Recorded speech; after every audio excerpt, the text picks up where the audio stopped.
Baiklah, pada subtopik bahasan berikutnya kita akan kupas terkait dengan persyaratan bahan baku pada industri kayu gergajian. Nah, secara umum persyaratan bahan baku gergajian itu terdiri atas beberapa hal.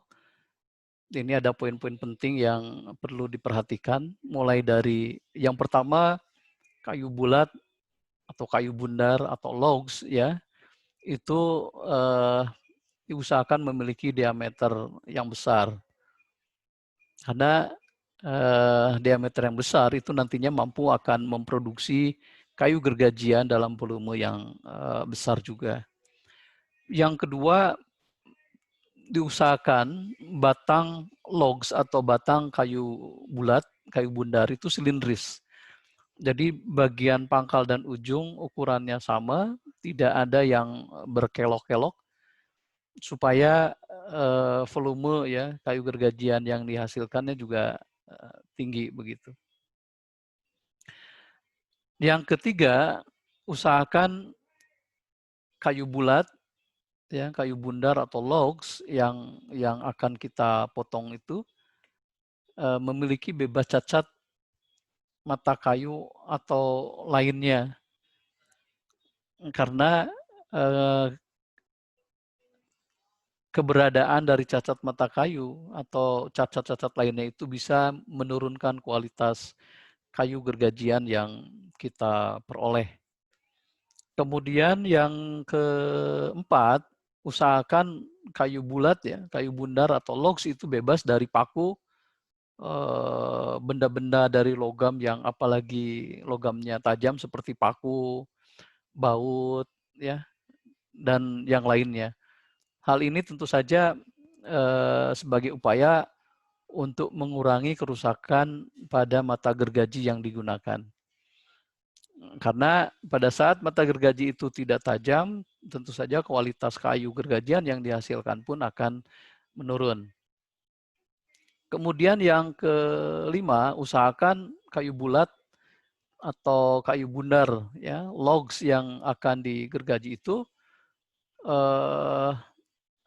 tidak keras sehingga akan mengganggu jalannya proses penggergajian. Jika perlu, beberapa industri penggergajian melakukan perlakuan sebelum kayu bulat, kayu bundar atau logs itu digergaji, salah satunya dengan cara direndam ya, ataupun direbus ya di air mendidih gitu, supaya menjadi lunak kayu bulatnya sehingga pada saat proses penggergajian itu lebih mudah dilakukan.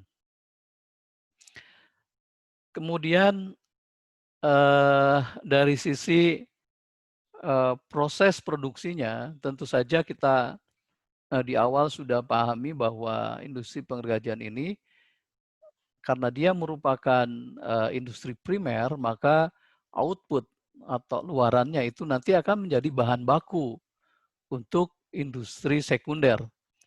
Dalam hal ini beberapa kayu gergajian masuk ke industri pengerjaan kayu seperti mebel, industri kerajinan, dan lain-lain.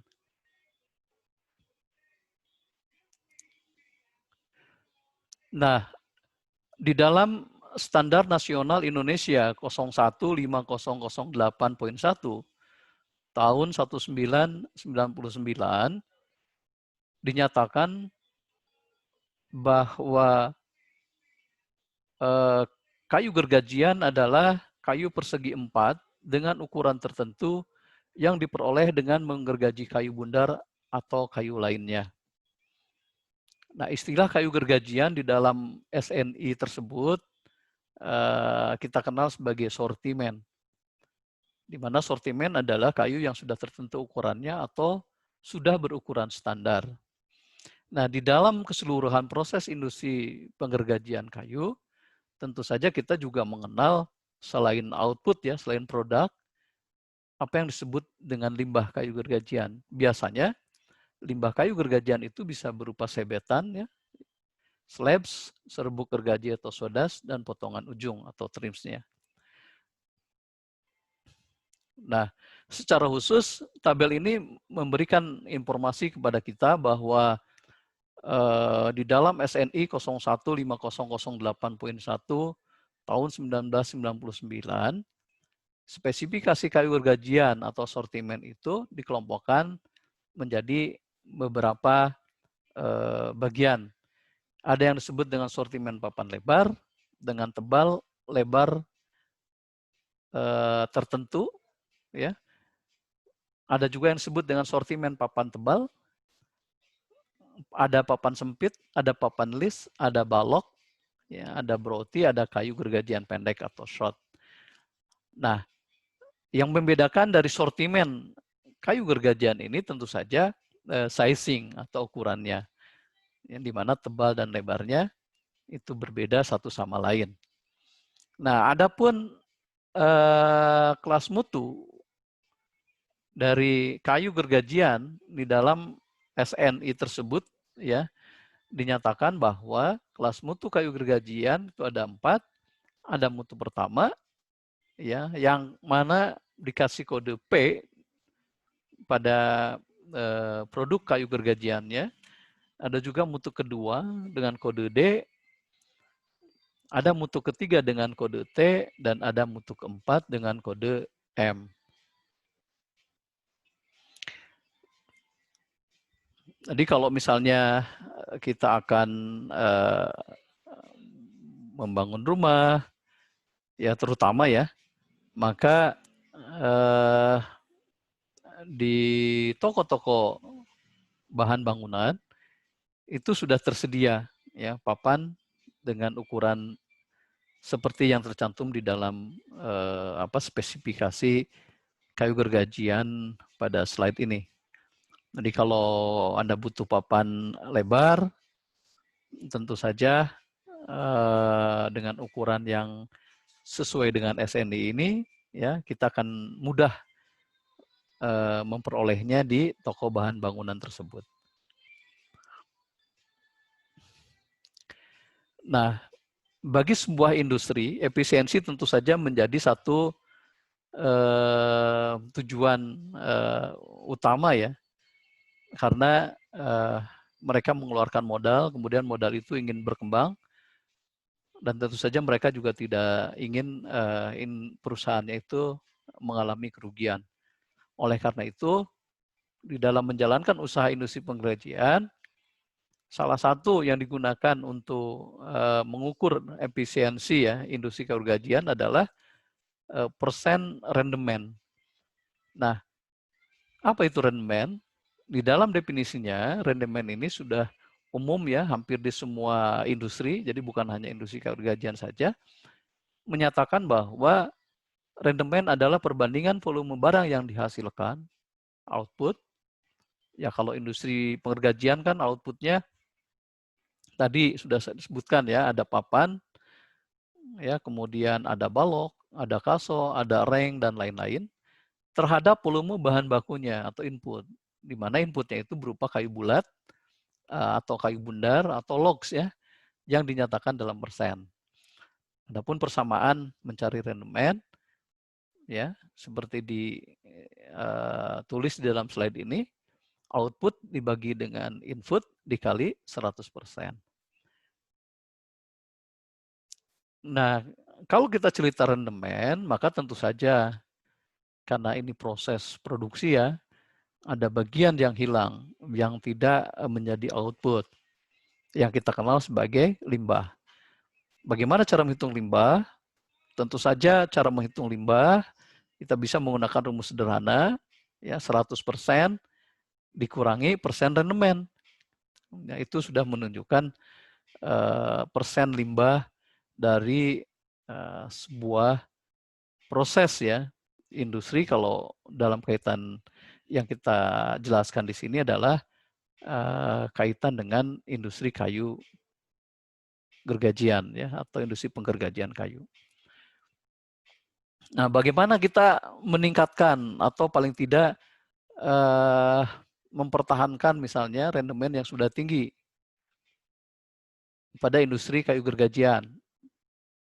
Yang pertama, ya, yang mempengaruhi faktor rendemen pada industri pergergajian itu adalah jenis kayu yang digergaji. Jenis kayu tentu saja bisa dilihat dari penggolongan spesies atau subspesiesnya maupun penggolongan berdasarkan kelompok kayu perdagangannya yang kita kenal sebagai softwood atau hardwood. Kemudian yang kedua berdasarkan ukuran dan mutu kayu penghara.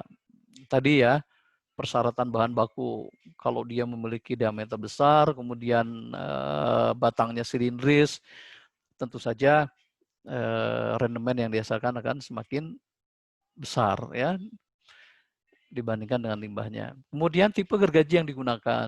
Nah, tipe gergaji yang digunakan juga ini ada ketentuannya. Jadi tidak semua industri pengergajian kayu itu menggunakan tipe gergaji yang sama. Ya. Di dalam mata kuliah teknologi pengolahan hasil hutan kayu itu akan dijelaskan ya. Ada berapa tipe gergaji, kemudian fungsinya untuk mengerat bagian tertentu dari log ya atau kayu penghara atau kayu bulat itu sendiri. Kemudian ukuran dan mutu kayu gergajian yang diproduksi. Jadi kalau misalnya kita mencapai ukuran tertentu, ya presisinya tepat, ya tentu saja bahan yang kebuang juga akan semakin kecil ya sehingga meningkatkan rendemen. Kemudian keterampilan dan pengalaman menggergaji. Nah, ini terkait dengan sumber daya manusia yang dimiliki oleh industri penggergajian itu sendiri. Hampir sebagian besar kalau saya perhatikan memang industri kayu gergajian atau industri penggergajian kayu, terutama yang skala kecil ya di bawah 6.000 itu kan lebih banyak turun temurun ya. Jadi kemampuan atau keterampilan si tenaga kerja itu tidak didasarkan kepada proses pendidikan di bangku sekolah. Ya, tetapi semakin lama ya pengalaman seseorang di industri itu tentu saja kemampuan dan keterampilannya juga akan semakin tinggi begitu ya dibanding dengan orang yang baru masuk bekerja misalnya atau yang pengalamannya lebih sedikit ya dengan yang sudah lama gitu bekerja di industri pengergajian. Kemudian yang keenam sistem upah. Nah, sistem upah ini yang tentu saja menjadi insentif yang sangat mendorong ya atau mempengaruhi capaian produksi dari industri pengerjaan kayu.